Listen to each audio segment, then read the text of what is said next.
Hey everybody, my name is Marcus, and in this video I will show you a simple way how you can easily change font in Squarespace app.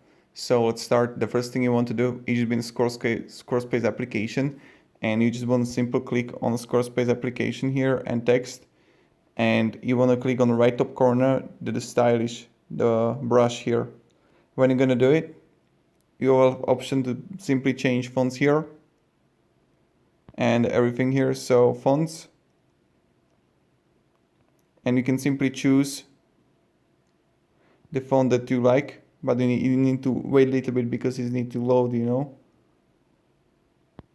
So simply choose, like I don't know which one you want. Like I don't know, let's go with the Poppins, right? And then what you can do is also change the base size. So as you can see, it's changed, and you can simply increase the size of it. So this is pretty much it how you do it, and this is how you can change font in Squarespace app on mobile. Thank you very much everybody for watching, and have a great day and goodbye. You can also click edit settings here and customize it as a heading for paragraphs,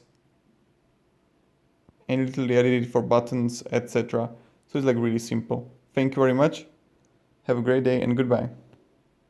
See ya.